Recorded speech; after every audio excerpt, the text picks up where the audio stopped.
everybody, Jeremy from Making It More Cars. Welcome back. We are very happy to have you with us today. If you haven't already, please give us a subscribe. Well, I can't talk today, or I can't say the word subscribe. One or the other. Anyway, welcome back. Update, hand is still healing. We're coming along slowly. It was a really gnarly cut, and just keep my hand in your prayers, because the faster my hands get better, the faster my content gets better.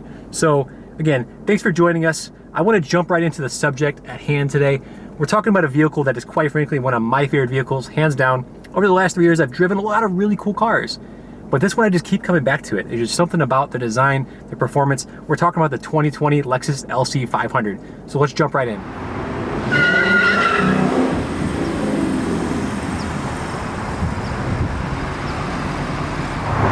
So now that we've done our introduction video for the LC500, I want to take you through a few things that really matter to me, and I feel will really matter to the audience or resonate with you guys. So we're going to jump into the front design of the LC500. Me personally, I remember the first time I saw this car driving on the street, and I did not get it. I was not the one driving it. I was kind of jealous because the front has a very, very intimidating look. Lexus over the years has really developed their grills in the front of their cars into being hallmark, marquee features of their vehicles, and this one's no different. They incorporated this big, beautiful Lexus badge here, chrome trimmer on the side. And you can't see this too well. We'll try to get you a better view of it later, but it's lined with carbon fiber at the bottom. If you've been following street racing for many, many years, carbon fiber is the cornerstone of the street racing community. So that is the front. For me, the headlights haven't changed a lot over the years, but I feel like they do continue to innovate them little by little, throwing in the turn signals down here at the bottom, having a separate housing for the headlights themselves. So overall, a very good looking front. It hasn't changed a lot over the years, which I actually prefer because they really maintain that design from an originality from when they first created this vehicle. So let's go ahead and take this to the side of the car now. So as promised, I wanted to highlight the roof of this vehicle because they put a lot of design, a lot of effort, and just a lot of thought into it. This car, if you notice, there's one theme across the entire car, is they have that tri-tone design. They have the yellow, the chrome, the carbon fiber, or the jet black. I love that this whole entire roof embodies that design trait. And more importantly, it's carbon fiber. It's iconic in the street racing community. It's iconic in terms of automotive material, and this does not disappoint. So as promised, that was the roof. Very short highlight, but we could not go without it in this review because I think it's just way too crucial to the design of the car. So that's that. Now we're gonna jump in the interior, guys. Let's go. One of the things I really like about the Lexus is that how clean their dash is, how easy it is to decipher what's going on, and how to control everything basically. So on the steering wheel, you have this little window type icon, and if you click that, it brings us back into you. And this is your normal setup here. This is your normal, temperatures of the car, your RPMs, your miles per hour, your typical, temperature gauge and fuel. As you can see, I'm well fueled up right now, ready to have some fun with this car today. So, but if you click that little button on the left-hand side, the Lexus emblem on your steering wheel, it'll basically bring over this nice little mechanical move and open up the side for you. So whenever you go through this and you hit the left and right, you can actually control a lot of different features through this screen here. Information, in case you have any notifications. You have your compass, your audio controls, which I don't have set up currently. Lane control, lane assist, messages, and then basically all of your I guess notifications for your car and lane assistance and tire pressure and things like that. So quite nifty. I do like the design they have here. It's actually a really clean and very minimal design, which I like a lot. I think companies tend to overdo the dash, and this one is very well thought out and well done. So this is the center console. It lies between the driver's side and passenger side seats.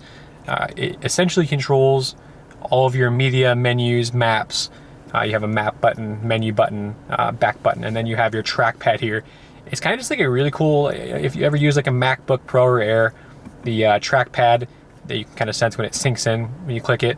And this is how you kind of scroll beyond the different features and options in the car.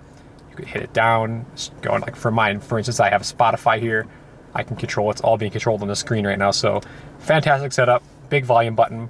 You turn it up, turn it down. Yeah, you have your different, these are kind of cool because they're textured. And when you're driving, sometimes it's hard to differentiate the buttons.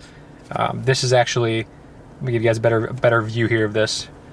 Let me go ahead and zoom in and give you a closer view. So as you can see, these are textured, really cool. I like them. They're a little bit easier for me to actually tune between songs. Some people like these small design features, which really make it useful. And so that's really just the quick rundown of the Lexus LC500 center piece of the car. We're gonna go ahead and zoom out just a little bit now and go over this real fast. Really ergonomic and fun shifter here. Park button standard with the LC500s. You basically just pull up to where you're going, hit park, and it'll park the car for you, no problem. But overall, very ergonomic and user-friendly centerpiece with the LC500.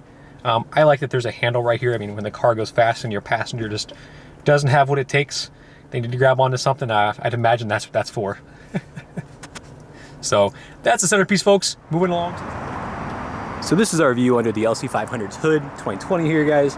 We're talking about the V8 471 horsepower engine that powers the LC. This model runs roughly 93,000 to start, but it does get 16 in the city, 25 mileage on the highway, which is not too shabby for a car that offers this engine size.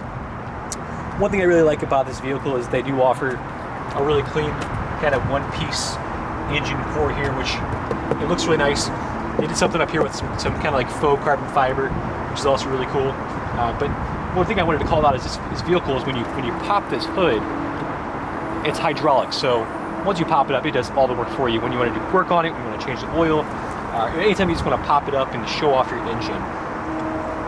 It's a 10-speed automatic, which means you can basically use the paddles on the back side of the steering wheel to shift if you want to manually control your shifts and your gears.